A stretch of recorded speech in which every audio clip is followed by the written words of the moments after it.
최근 진주에서 세계에서 가장 오래된 백악기의 개구리 발자국 화석이 발견됐습니다. 개구리 발자국 화석은 희소성이 매우 높은데요. 우리나라의 발자국 화석이 이토록 선명하게 남아있는 이유는 뭘까요? 어린이 과학동화 이혜란 기자와 함께 알아보겠습니다. 네, 어서 오세요. 네, 안녕하세요. 지난달 28일입니다. 우리나라에서 백악기 때 개구리 발자국 화석이 발견됐다고 하죠. 네, 진주교육대학교 한국지질유산연구소는 경상남도 진주시 지편면 신당리 도로공사 현장에서 세계에서 가장 오래된 백악기 개구리 발자국 화석을 포함해 11종의 동물 발자국 화석을 발견했다고 밝혔습니다.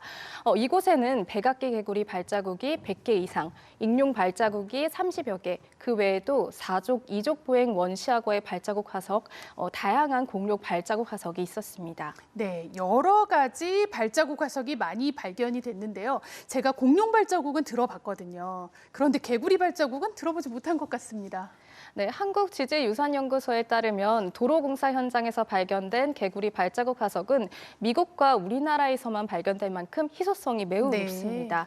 이번에 발견된 화석은 세계에서 가장 오래된 개구리 발자국 화석이고요. 이 개구리의 행동 진화 과정을 살피는데 중요한 자료가 될 수 있어서 학술적 가치가 매우 높다고 할 수 있습니다. 네, 올해는 특히 우리나라에서 공룡 발자국 화석이 발견된 지 40년이 되는 해라고 하죠. 네, 그렇습니다. 1982년 경북대학교 양승영 교수가 경남 고성군 덕명리 해안가의 진동층에서 한국 최초로 공룡 발자국을 처음 발견한 것을 시작으로 이 40년간 우리나라에선 중생대 백악기 생물의 다양한 발자국 화석이 발견됐습니다. 네, 지금 화면을 좀 보시면요.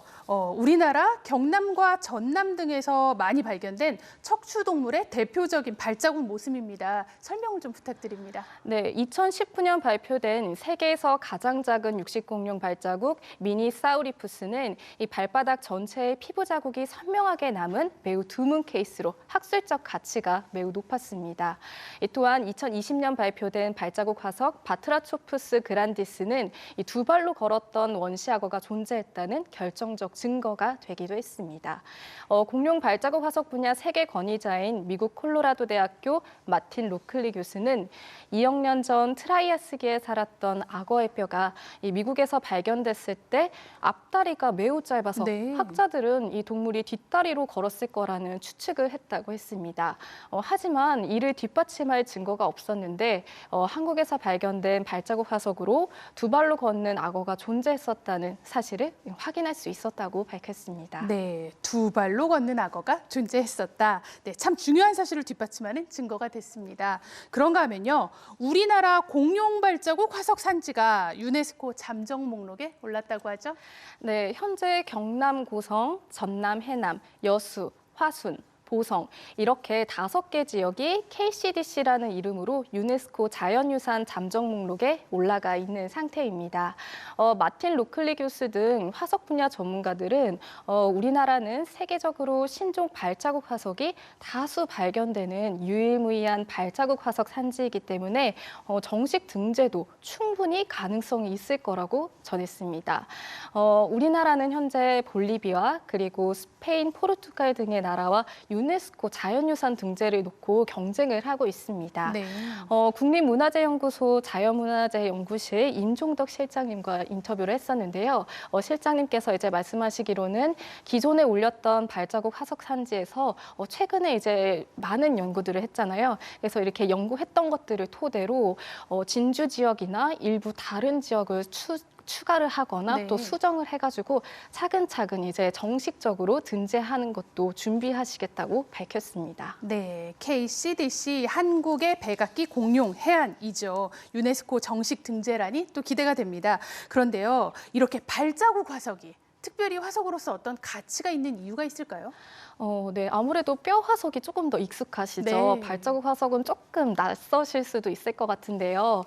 뼈 화석은 생물의 사망 원인이 무엇인지를 밝히는 거라고 이제 보면은요, 발자국 화석은 발자국의 길이 그리고 보폭을 통해서 동물의 몸집 그리고 이동 속도처럼 동물이 살았을 적의 행동과 네. 모습을 알 수가 있습니다.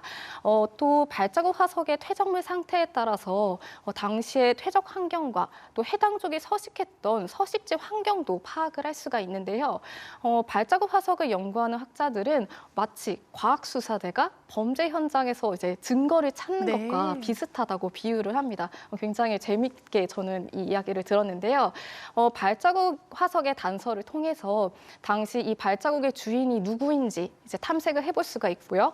그리고 또 해당 생물이 어떤 행동을 했는지 파악을 해서 저희가 이제 그 당시에 살았던 생물들의 모습을 이제 저희가 예측해 볼 수 있고 또 이제 그 과거를 들여다보면서 지구의 역사를 이해하는 거라고 보시면 됩니다. 네, 우리 발자국 화석은 동물의 행동, 네. 나아가서 지구의 역사를 들여다볼 수 있도록 한다라는 말씀이셨습니다. 그러면요, 우리나라에서, 특별히 우리나라에서 이렇게 발자국 화석이 많은 이유가 또 있는 걸까요? 네, 그렇습니다. 발자국 화석이 있는 한국의 퇴적층은 과거에 호수가 있었던 곳이에요. 네. 지금 이 뒤에 보시는 것처럼 호수가 있던 곳인데 호수는 백악기에 살던 동물이 모이는 장소여서 생물의 다양성이 아주 높습니다. 공룡만 이제 살았던 게 아니고 네. 공룡뿐만 아니라 공룡의 먹이가 됐던 생물들도 살았고요. 곤충, 양서류, 파충류, 익룡, 그리고 어류 등 다양한 생물의 흔적이 남아 있습니다. 발자국 화석이 풍부하게 발견되는 세계 유명 화석 산지에서도 대부분 생물의 종류가 최대 6개에서 8개 정도 발견이 되는데요. 우리나라는 진주나 하만 등지에서 12개에서 16가지가 발견될 정도로 이 세계에서 가장 높은 다양성을 가지고 있다고 이제 이 발자국 화석을 연구해 주시는 분들께서 굉장히 자부심을 드러내 주셨습니다. 네, 우리나라가 세계에서도 가장 높은 다양성을 가졌다고 하니까 그것도 또 놀랍습니다. 우리가 이렇게 오늘 영상에 나온 사진들을 보면요, 화석이 참 선명하게 남아 있습니다. 왜 그런 걸까요? 화석이 선명하게 남아있는 이유는요, 아무래도 당시의 그 기후와 관련이 있다고 보시면 되는데요. 그 당시 이제 백악기 당시에는 호숫가 지역이 굉장히 덥고 건조했기 때문에 네. 화석이 보존 상태가 아주 좋은 그런 그 환경이었다고 보시면 됩니다. 한마디로 발자국 화석이 남기 아주 좋은 환경이었다고 볼 수가 있습니다. 사실 딱딱한 자갈밭이나 이런 곳에서는 발자국이 잘 남는다고 어렵겠죠. 하기는 어렵겠죠, 네. 아무래도. 그래서 저희가 이제 상상을 해보더라도 부드러운 모래가 이제 깔려 있는 곳에 발자국이 찍히고 네. 그 상태로 이제 건조가 됐고 그 위로 다른 이제 퇴적물이 쌓이면서 발자국 화석이 만들어졌다고 보시면 됩니다. 아무래도 저희 그 당시의 기후가 이제 발자국 화석이 남기 좋은 그런 환경이었다고 이해하시면 굉장히 좋을 것 같습니다. 그때 이제 이 퇴적암이 또 한 가지 더 이유가 있는데요. 퇴적암이 높은 그 온도와 압력을 받으면은 변성작용을 거칩니다. 그러면 저희가 도자기 굽는 거를 한번 상상해 보시면 네. 좋을 것 같은데요. 그렇게 높은 온도에서 뜨겁게 네, 높은 하면? 압력에서 이렇게 네. 저희 그 발자국 화석이 마치 도자기를 굽듯이 단단히 구워졌다고 그럴 수 있겠네요. 생각해 주시면 됩니다. 그래서 저희가 이제 풍화와 침식이 굉장히 있더라도 이 발자국 화석들이 좋은 상태를 잘 견디면서 보존한 거라고 보시면 됩니다. 네, 우리 조금 전에 말씀해 주신 것 중에요, 유네스코 잠정 목록에 올라가 있다, 이런 말씀을 해주셨습니다. 이번에 백악기의 개구리 화석이 발견된 만큼 이 우리나라의 이 지역들이 유네스코 등재에 혹시 조금 더 기대해 봐도 될까요? 네, 제가 인터뷰를 했던 미국 콜로라도 대학교 마틴 루클리 교수님은 정말 신기하게도 한국 분이 아니신데도 불구하고 네. 35년째 한국을 이제 계속해서 방문해 주신다고 하더라고요. 저는 그게 굉장히 인상이 깊어서 네. 아무래도 우리나라 학자분들도 당연히 우리 발자국 산지가 얼마나 그 유수한지 알지만 또 외국에 계속 다니셨으면은 꼭 우리나라의 입장에서 생각하는 게 아니라 외국인의 입장에서는 객관적으로 봤을 때 어떨까 저 굉장히 궁금했거든요. 그래서 이분한테 우리 발자국 화석 산지가 과연 그 유네스코에 등재될 수 있을까? 이거 네. 가능성이 있을까요? 라고 한번 여쭤봤어요.